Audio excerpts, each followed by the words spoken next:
이사야서 65장의 내용은 선지자 이사야가 하나님의 백성들과 자신을 동일하게 생각해서 그 백성들의 죄악을 자신들의 죄악으로 받아들이고 하나님 앞에 용서와 자비를 구하는 기도를 올린 것에 대해서 하나님께서 응답하시는 내용을 담고 있습니다.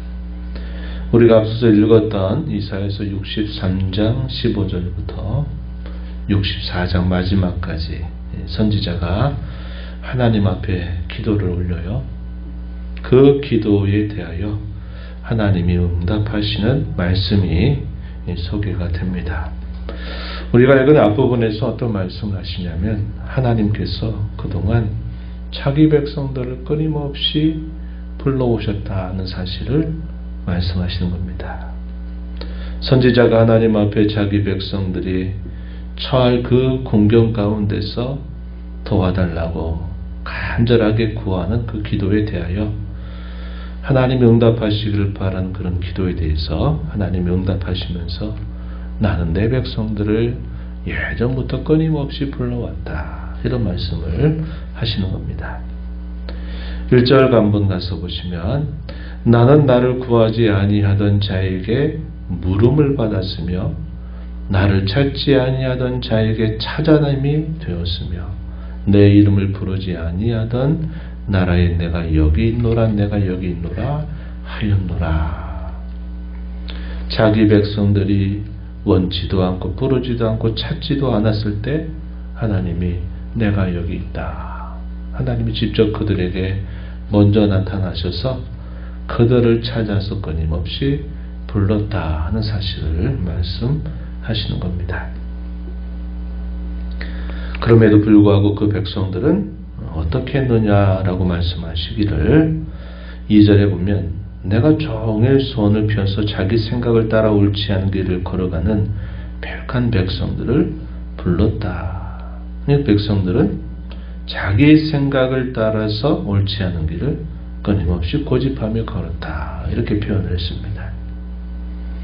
그 대표적인 방법이 결국 하나님을 찾는 것이 아니라 다른 우상을 찾는 일에 열심을 냈다는 것을 하나의 증거로 제시하셨습니다. 3절에 보면 동산에서 제사하며 벽돌 위에서 분향하여 내 앞에서 항상 내 노를 일으키는 백성이다. 패역한 백성들, 항상 내 노를 일으키는 백성, 이렇게 하나님의 백성들을 칭하시고 4절 이하에 보면 무덤 사이에 앉으며 은밀한 처소에서 밤을 지내며 돼지고기를 먹고 가증한 것들의 국을 그릇에 담으면서 이렇게 말한다는 겁니다. 가증한 일, 이방의 우상을 섬기는 그 자리 앞에서 하는 그런 일들을 행하면서 이렇게 말한다는 겁니다. 5절에 보면 너는 너의 자리에 서 있고 내게 가까이 하지 말아라. 내가 너보다 거룩하다, 이렇게 말합니다. 하나님께서 자기 백성들에게 부정하다라고 말씀하시는 것을 명백히 말씀하셨음에도 불구하고 그 패역한 백성들은 반대로 말하는 겁니다. 자신들이 부정한 일을 행하면서 다른 사람에게 나를 가까이 하지 마라, 내가 너보다 더 거룩하다, 이렇게 공공연히 말을 한다는 겁니다. 이런 자들에 대해 하나님 뭐라고 말씀하시냐면 5절 끝에 보니까 내 코에 연기, 종일 타는 불, 이렇게 표현됐습니다. 그러면서 그들의 그 완악한 죄악들에 대하여 하나님이 보응하시겠다 하시는 말씀을 하시는 겁니다. 6절 말씀에 내가 잠잠하지 아니하고 반드시 보응하되 그들의 품에 보응할 것이다. 그 백성들, 당시 유다 백성들뿐만 아니라 옛적부터 범한 이 조상들의 죄악은 한 가지인데 그게 바로 하나님이 아닌 다른 우상들을 섬긴 일이다, 이렇게 말씀하시면서 하나님이 그 일에 대하여 보응하시겠다, 이렇게 말씀을 하시는 겁니다. 이 보응하시는 목적이 뭘까요? 그 백성들을 고치시기 위한 것이다 하는 사실이죠. 하나님은 그런 가운데서도 어떻게 하시느냐? 구별하실 것을 말씀하세요. 어떤 사람들은 남길 것이고 어떤 사람들은 버릴 것이다 하는 말씀을 8절부터 16절까지 쭉 말씀을 하십니다. 하나님이 보응하시는 그런 행위들을 통해서 그 백성들 편에서는 그것이 시련과 공고로 닥치게 될 것인데, 그런 일들 앞에서 두 부류로 결국은 갈라지게 될 것이라는 겁니다. 남기실 자가 있고 버리실 자들이 있다 하는 사실을 말씀해요. 하나님이 그런 보응 가운데서도 다 멸하지 않으실 것이다 이렇게 말씀을 하십니다. 포도농사가 좋은 결실을 맺지 못한다 하더라도 그 포도송이의 즙이 나는 것처럼, 그래서 그 나는 포도즙을 위해서 포도송이를 여전히 취하고 있는 것처럼, 하나님께서 그 보험 가운데서도 하나님이 남겨두신다 하는 겁니다. 9절에 보면 야곱 중에서 씨를 내며 유다 중에서 기업으로 얻을 자를 내실 것이다 이렇게 하나님 말씀하셨어요. 그리고 그러한 자들에게는 하나님이 은혜를 베푸실 것을 말씀하시게 됩니다. 9절 하반절 이하에 보면은 이렇게 표현했어요. 기업으로 얻을 자를 내리니 내가 택한 자가 이를 기업으로 얻을 것이요 나의 종들이 거기에 살 것이라.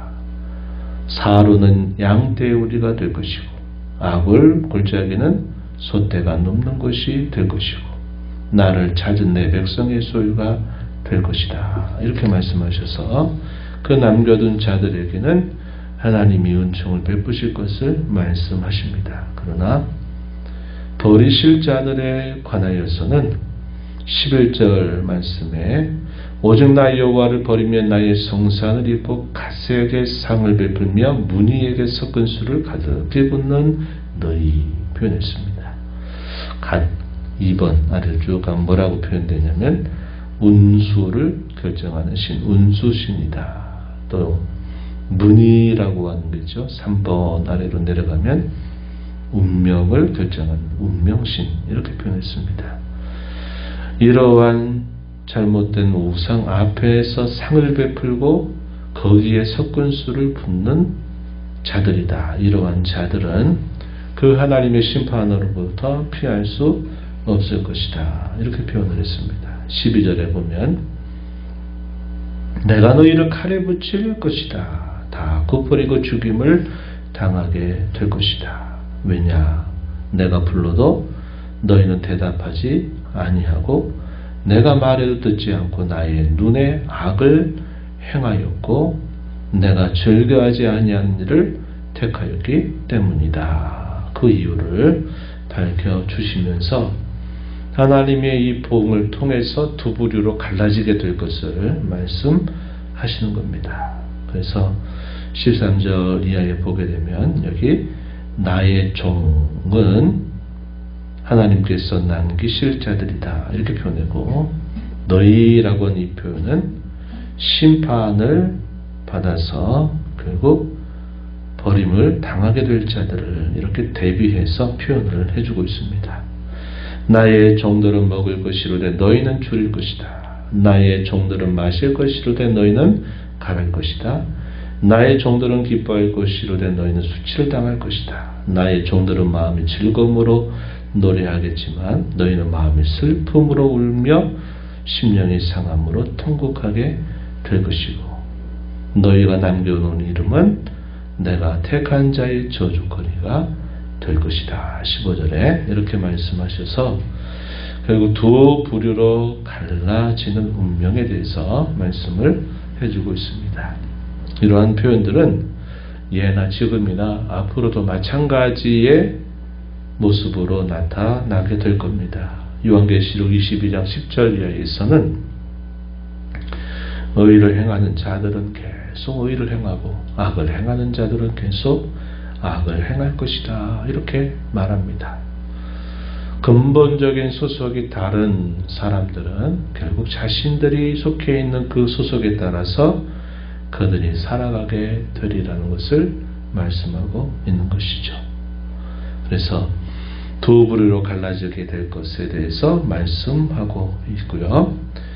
이 남기신 자들에게 하나님께서 어떤 약속을 더해주시느냐, 17절 이하로부터 마지막 절 내용입니다. 새하늘과 새 땅을 그들을 위해서 하나님이 창조하실 것이다, 이렇게 말씀을 하시는 겁니다.